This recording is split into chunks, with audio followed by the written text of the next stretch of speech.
क्यों बना अर्जुन का पुत्र अभिमन्यु श्री कृष्ण का सबसे बड़ा शत्रु? ऐसा माना जाता है कि श्री कृष्ण ने जहां कुछ शत्रुओं को बल से परास्त कर मारा तो वहीं कुछ को छल से मृत्यु के घाट उतारा था। इन्हीं में से एक शत्रु है अर्जुन का पुत्र।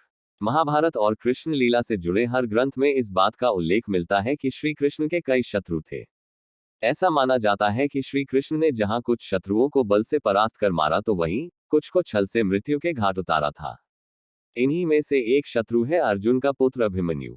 महाभारत में अभिमन्यु को बहुत पराक्रमी और कुशल योद्धा बताया गया है। अभिमन्यु कृष्ण भक्तों में से एक भी माना जाता है।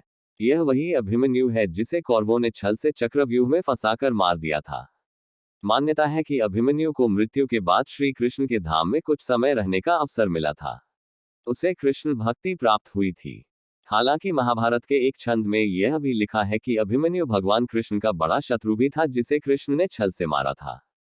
ज्योतिषाचार्य राधाकांत वत्स ने हमें इसके पीछे का रहस्य समझाते हुए रोचक कथा के बारे में विस्तार से बताया। आइए जानते हैं। महाभारत के अनुसार अभिमन्यु चंद्रदेव का पुत्र था। चंद्रदेव पुत्र मोह में नहीं चाहते थे कि उनका पुत्र धरती पर जन्म ले, मगर श्री कृष्ण के आदेश पर उन्हें अपने पुत्र को पृथ्वी पर जन्म लेना पड़ा। चंद्रदेव ने दिल से कृष्ण आदेश नहीं माना था। यही कारण है कि उनके पुत्र का पहला जन्म पृथ्वी पर दुष्ट राक्षस के रूप में हुआ जो मलेच्छ देश का राजा काल्यवन था। काल्यवन के अत्याचारों से मथुरा और पूरा ब्रह्मांड दहल उठा था। तब श्री कृष्ण ने काल्यवन के वध का निर्णय ले लिया।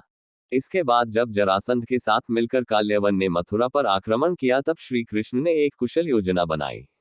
श्री कृष्ण ने काल्यवन को महाराज मुचकुंद के हाथों छल से मरवा डाला था। मृत्यु के पश्चात काल्यवन पुनः चंद्रलोक पहुंचा।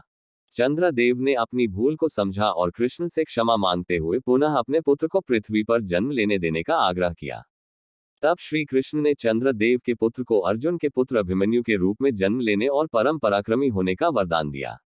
इस तरह अभिमन्यु अपने पूर्व जन्म में श्री कृष्ण का परम शत्रु था और उसका वध श्री कृष्ण की लीला से संभव हो पाया था।